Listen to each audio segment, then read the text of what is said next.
Quand on se forme à l'enseignement du français langue étrangère, on apprend beaucoup de choses. Des méthodes, des outils, des cadres théoriques, mais il y a une question qui reste souvent en suspens.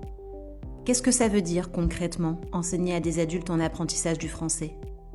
Cette année, Marine, étudiante en Master 2 de FLE, a rejoint À Voix Haute pour son stage. Pendant plusieurs mois, elle a observé, animé, expérimenté. Aujourd'hui, elle revient sur ce que le terrain lui a vraiment appris. Écoutons-la.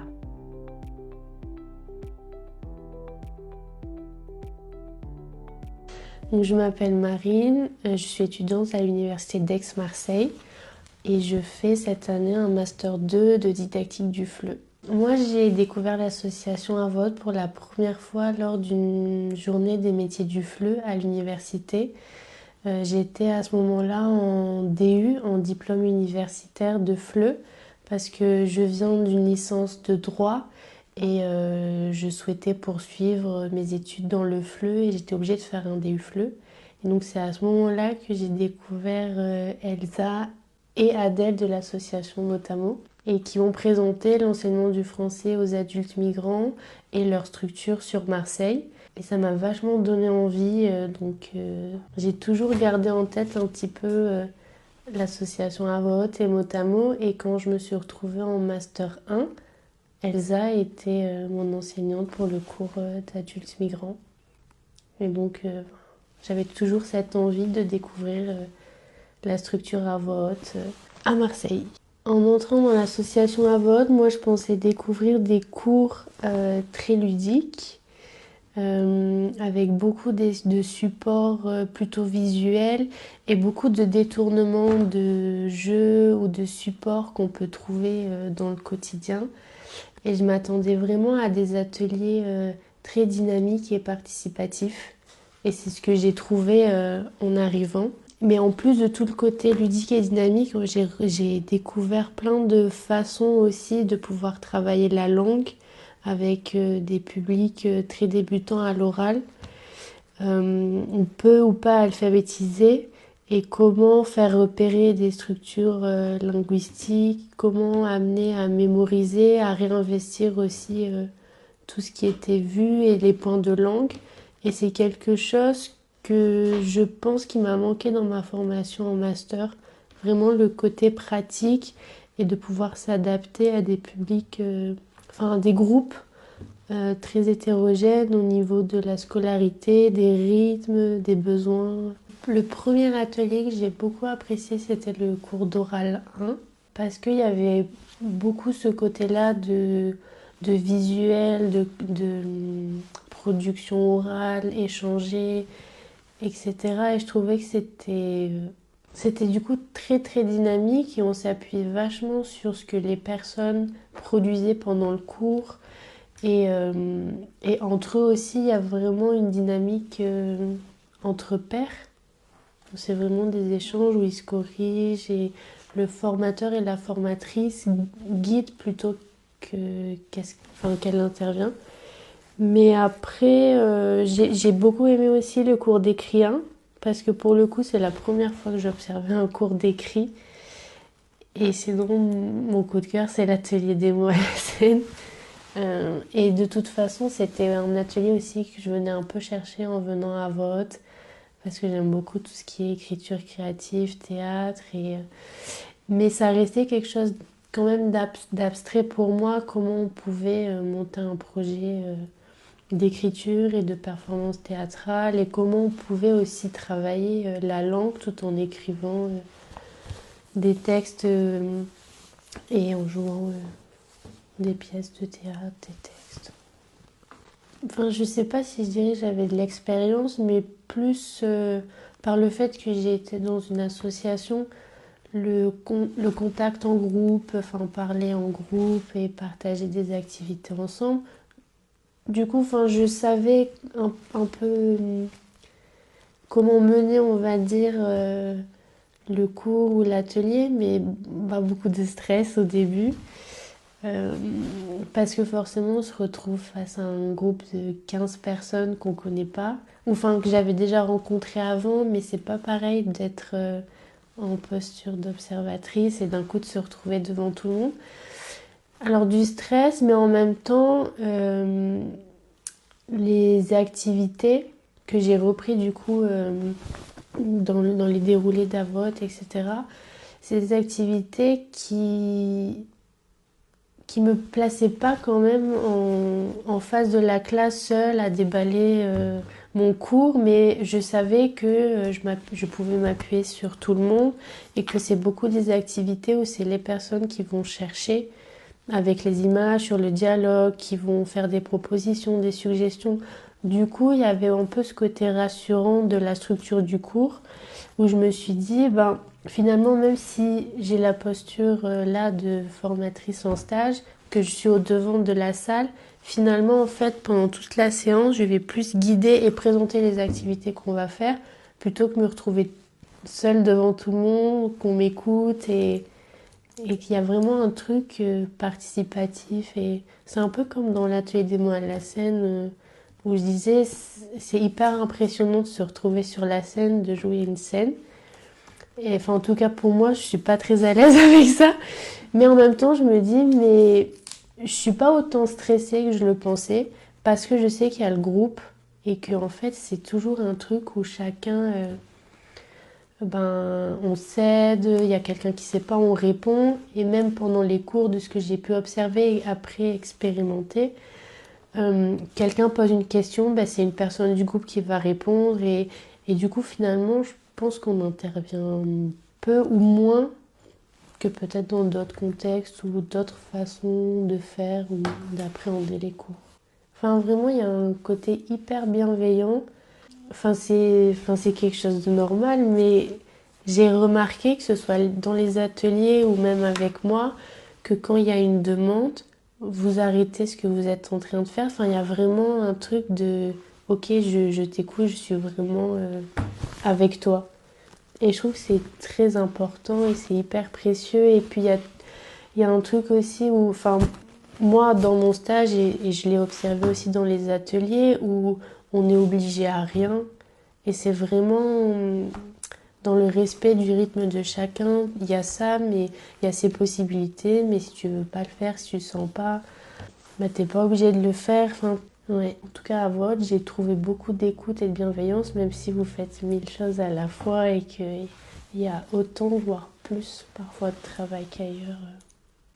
Ce que la formation master m'avait manqué et que j'ai pu apprendre pendant mon stage à VOD, c'est la gestion du temps pendant un cours. Parce qu'en plus à VOD, les cours sont de 2 heures chacun. Et en fait, au début, quand j'ai préparé des cours, bon, il y a la structure du cours et on essaye de temporiser ça. Mais j'ai vraiment eu des difficultés en fait à respecter le temps. Et c'était encore plus un challenge puisque j'avais 2 heures pour faire toute une séance. Enfin, il faut que ce soit structuré, etc. Et en fait, je me suis souvent retrouvée au début du stage à faire en fait une séance sur 2 séances. D'arriver à la fin d'une séance de 2 heures et d'avoir fait la moitié. Et au fil du temps, après, ça allait de mieux en mieux parce que maintenant, les derniers cours que j'ai animés, on est allé jusqu'au bout de la séance. Parfois, il y a un point à reprendre à la séance suivante, mais c'est vraiment le, le truc qui m'a le plus manqué, je dirais, parce qu'en master, quand on fait des simulations, on se chronomètre, on s'entraîne, mais c'est toujours en fait sans public, enfin sans personne, sans groupe, et il y a toutes les interactions aussi qu'il y a dans le cours, les questions un peu qui n'étaient pas prévues, et je pense que c'est difficile aussi de prévoir, en tout cas encore plus quand on est en master, que ça reste très théorique, de jauger combien de temps va me prendre une activité en fonction des niveaux, du nombre de personnes, etc. Et après, je dirais que l'autre chose qui m'a manqué aussi, c'est que même si on a travaillé sur des supports authentiques pendant les cours, je pense qu'on était très optimiste parce que finalement, même si on essaye de modifier les documents authentiques, c'est dur de pouvoir faire travailler des situations de communication en ayant recours seulement à l'oral, par exemple, en partant seulement de documents authentiques. parce qu'on veut travailler un point de langue précis que le document authentique n'offre pas forcément, etc. Et du coup, je trouve que c'est super sympa de créer ses propres dialogues. Et c'est pas évident aussi de trouver les bonnes phrases, tournures. Mais oui, en tout cas, ça m'a donné du coup plein d'outils pour la suite et même en termes d'écrit. Le type d'activité aussi, la variété. C'est un bon exercice parce que... les conseils que je donnerais à des étudiants en master qui doivent faire un stage, c'est en premier lieu de choisir un lieu de stage qui est compatible avec leurs envies, leurs projets professionnels. Parce que, moi, pour mon stage, pour l'association à vote, je voulais faire mon stage là-bas depuis que j'étais en Master 1. Et j'avais choisi l'association à vote parce que je savais que je voulais travailler, en tout cas dans un premier temps, dans l'enseignement du français en France auprès du public adulte migrant et que j'avais regardé sur le site internet de l'association et par les échanges aussi dans le cours d'adultes migrants les activités que l'association proposait, la manière de fonctionner et qui me parlaient. Donc je pense que c'est important de choisir un lieu de stage qui nous correspond ou avec lequel on partage des valeurs ou une façon de faire, etc. Parce que dans ma formation en master, j'ai des amis qui n'ont pas pu choisir leur lieu de stage et qu'en fait, ils ont passé un mauvais moment où ça les a un peu minés, si je pourrais le dire, et un peu découragés pour la suite. Parce que forcément, ils se retrouvaient dans une position un peu inconfortable de c'est pas ce qu'ils veulent faire. Et la charge aussi, en plus du master, est importante avec le stage. Et puis je dirais que pendant le stage, si on a l'opportunité de tester des choses, de proposer, d'expérimenter, parce que c'est vraiment un moment privilégié où on pourra, avant d'entrer dans le monde professionnel, tester des outils, des façons de faire, et même si on aura l'occasion de le faire plus tard aussi, mais de saisir les opportunités et aussi de pas hésiter à être force de proposition ou à échanger aussi avec les formateurs et formatrices sur des points qui étaient peut-être trop théoriques en master et pour lesquels on a besoin un peu d'éclaircissement.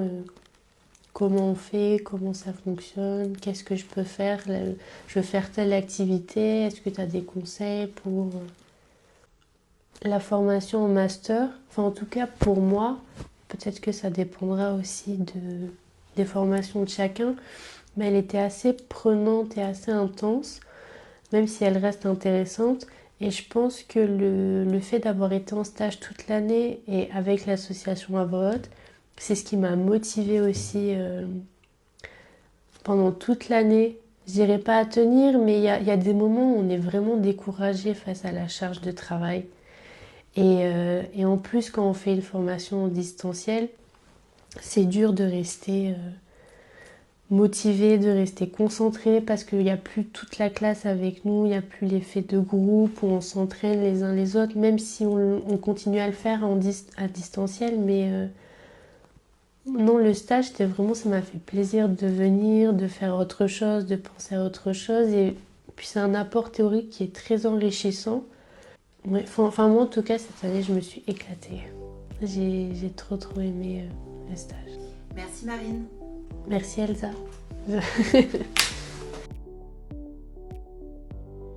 Merci à Marine pour ce témoignage. À Voix Haute continuera d'accueillir et de former des futurs professionnels du FLE au plus près des réalités du terrain.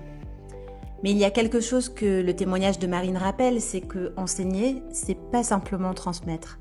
C'est écouter, s'adapter et construire avec les autres. À Voix Haute poursuit ce travail au quotidien auprès des personnes en apprentissage du français. Et si vous souhaitez découvrir ou soutenir nos actions, vous pouvez retrouver toutes les informations sur notre site internet.